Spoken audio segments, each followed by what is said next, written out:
Okay, we are one day away from the NBA draft. By the time you guys see this, this will be up on draft day on Thursday. I'm recording this right now, Wednesday at 3 p.m. Central Time, and we just had kind of a big trade. I want to say, not a little bit, for Boston it is, but let me go over it. So basically, the trade that that Shams announced is the Wizards, Celtics, and Clippers are in strong talks on a trade that would send Kristaps Porzingis to Boston, Marcus Morris in draft compensation to Washington, and Malcolm Brogdon to the Los Angeles Clippers. Porzingis is still working through details on his $36 million player option. So for Washington, we know that since they got rid of Bradley Beal, they're going to be trying to rebuild. Obviously, that was no surprise. They have no picks this year, really. They have like nothing really this year. So it was no surprise that might try to get the third overall pick. Who really knows? But they get draft compensation. They also get rid of $36 million in Kristaps, who had a player option. So in their eyes, this is a W as well. You get off another big contract that you had. You had off Bradley Beal's huge contract, get off of Kristaps' big contract. Also, Kuzma's a free agent now. So you get off his big contract. You have money to start with, right? You get off all these big contracts, ship them, you're all good.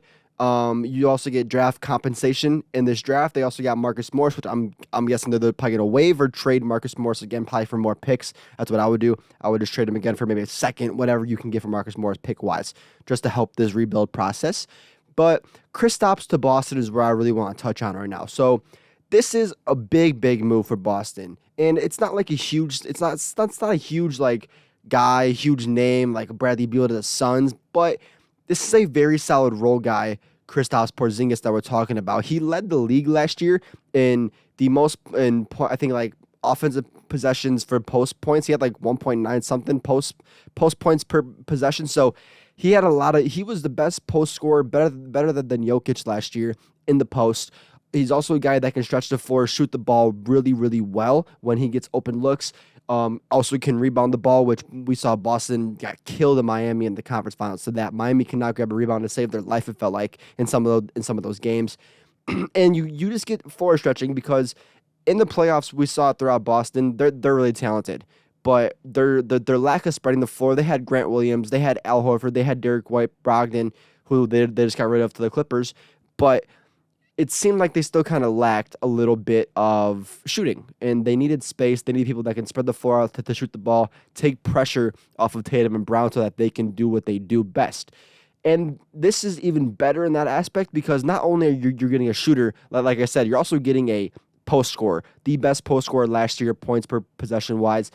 He can score the ball in the post. He's 7 foot like through 7'3". He's tall as hell, so he can really go over anybody. He can post, he can rebound, he can shoot. So all the things that you really needed last year that you saw in the playoffs that you needed, you are getting that with one guy. It's not going to be the greatest. It's not going to be a difference maker.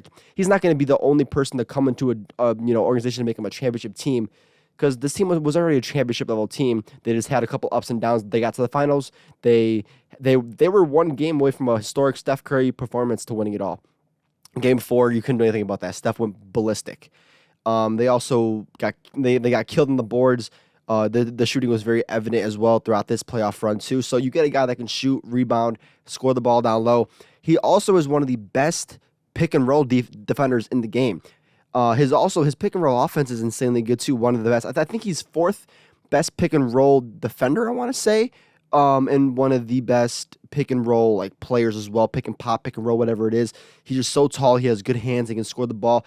He developed a lot in Washington. I would say that, playing along Bradley Beal, being in a lot of pick and roll sets, he understood his role, how to catch the ball, how to finish. So bringing that to Boston where they're going to need it is going to be super beneficial. So in my eyes, this is a big, big win for Boston. I think that Boston, they got rid of Brogdon, which hurts their spacing, but also Brogdon was on a nice little sizable contract. So getting rid of that contract as well, you're picking up more money, obviously, but you're also picking up a guy that fits a lot of areas that you needed. Brad Stevens has been super, super aggressive ever since he got promoted a few years ago to the front office role. I think this is going to be his 3rd year in that front office role. So he understands what it takes to win. He understands these guys because he coached them. He's very aggressive too. So I don't think he's done. I do not think that Boston and Brad Stevens is done making moves. I think this is just the start of it. So I'm excited to see what they do from here on out. I think that this can be a really, really big move If they can also get maybe another guard alongside them that can also stretch the floor out too.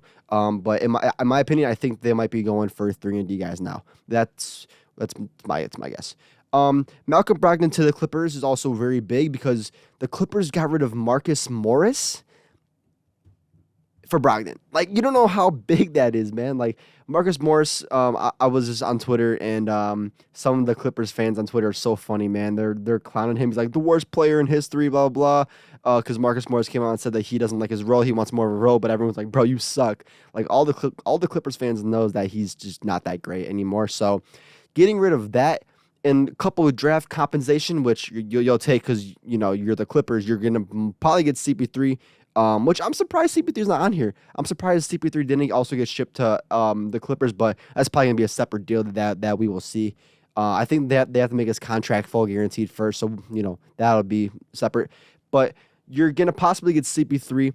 You just got Brogdon, got rid of Marcus Morris, so you are extending your depth a little bit more. Brogdon came off the bench. He probably will come off the bench as well for the Clippers. He might start here and there when injuries come up, but we know that Kawhi he's still dealing with that meniscus tear from the playoffs. So, you know, just kind of putting Brogdon into that mix. He might start here or there, but also a good shooter, good depth. We see what he did in Boston around superstars, playing alongside Paul George, Westbrook probably again, and Kawhi. And possibly CP3 can also probably elevate his game as well. So I'm excited to see that. So good move on the Clippers end as well. I really think that that's a good move by them. Washington as well. I think all around this is a win-win-win across the board. Like I said, I think Washington is going to get rid of Marcus Morris, probably for a second-round pick or a late first if they can. Maybe to like what team would take a Marcus Morris? Like Miami might take him back maybe. So you know. The Miami had Markieff, yeah. So maybe, you know what I'm saying? Like a team like that might take him, you know, for a second, a first. So see what they do there. They get draft compensation. This is a win-win-win across the board. I really like all these moves. I'm eager to see what happens with Chris Paul. So I'm guessing something might happen before the draft because I'm guessing the Wizards are going to be like, hey, Chris Paul, give me your second-round pick or your late first pick. You know what I'm saying? So super excited to see what happens here. Draft tomorrow. I just want to get my quick thoughts about this trade. Nothing too big in depth. Just a good move across the board for all teams. A rebuilding team that had to get rid of money. Team that's contending in Boston that got Kristaps and filled all their needs, and also kind of a need in the Clippers as well with Brogdon. So hope you guys enjoyed the video. Like, subscribe if you're new here. So much videos coming out this offseason. Sorry if I'm looking a little off today and sweaty. I was just hooping. I saw I came down here, started recording this. This video probably will be up Thursday because I have to work in an hour, so I'm not going to be able to edit and get it out for you guys. But yeah, when you guys see this, hope you guys have a great day. Enjoy draft. And yeah, guys, enjoy basketball. No one's innocent, but the feeling's imminent. I don't fuck a hoe, cause I love her when it's intimate. And she in and out the boards like a double-double. I'm a freaky motherfucker lover with a little stubble. And you look good, know you really bout it. Tell me, girl, how you really feel about it, yeah.